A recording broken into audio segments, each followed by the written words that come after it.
Hello, friends. I'm absolutely thrilled to have you here today. Look, if you're in the 8th or 9th grade and learning English, you've definitely crossed paths with today's topic. We're going to unlock a really important secret in English grammar: present simple versus present continuous. It's like a giant puzzle, but by the end of this quick explainer, you're going to know exactly when to use each one. So, to get us started, I want you to think about two completely different situations. First, think about something you do literally every single day. Maybe it's waking up at 7 or taking the bus to school. That's a daily habit, right? A routine. Okay, now, what are you doing right now at this exact second? Well, you're watching this lesson. Do you notice how those two things feel totally different? One is an everyday routine, and the other is happening right now, in this very moment. So, what does this all mean, and how do we actually label these in English? First up, we have the present simple. We use this one for our habits and routines, like taking that school bus. But for actions that are happening right now, we use the present continuous. Just look at the guy playing the guitar on the screen. He's sweating, he's totally in the zone playing right now. We call it continuous because, well, the action hasn't finished yet. Okay, let's look at the formula. For the present simple, it's super easy. It's just the subject plus the base verb, like I walk. But for the present continuous, we actually need a helper verb. It's the subject plus am, is, or are, and then you take your verb and add an ing to the end. And guys, here is the absolute secret key to all of this: the time markers.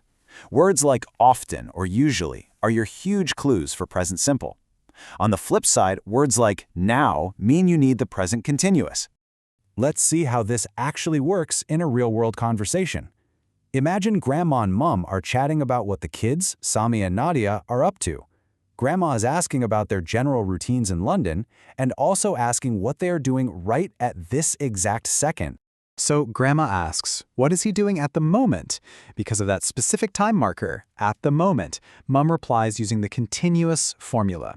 She says he is sitting at the computer. But then they switch to talking about his daily habits. Mom says he often writes emails. Boom! Right there's our present simple time marker, often. The time marker literally dictates which formula you have to use. It's like a cheat code. Now hold on, because there is one special exception you absolutely must know. Think about words like, love, and prefer. These are called stative verbs. Basically, they're verbs of feeling. And the golden rule here is that these verbs almost never take an ing ending, even if you are feeling them right this very second. You wouldn't say he is liking it, you just stick to the present simple and say he likes it. Always keep a close eye out for those feeling verbs.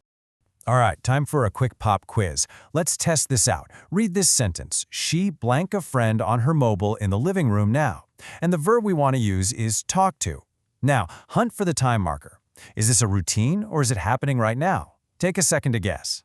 Did you figure it out? The answer is she is talking. Did you get it right? The secret clue there was the word now. Because the action is happening right now, we have to use our present continuous formula.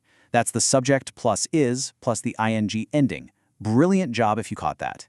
Let's try one more to be sure. Grandma asks about Nadia's phone habits, and Mom replies, no, she usually blank on this phone at home. And the verb here is talk. Put your detective hat on again. Find that time marker. Which tense do we need here? And the correct answer is usually talks. Awesome work. The magic word in that sentence was usually.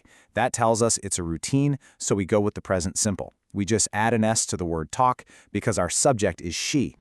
As we start to wrap this up, if you only remember one single thing from this entire lesson, let it be this: look for the time markers to unlock the right tense. It really is that simple. Words like always and usually are your keys to the present simple, while words like now are your keys to the present continuous. I'm going to leave you with a quick challenge.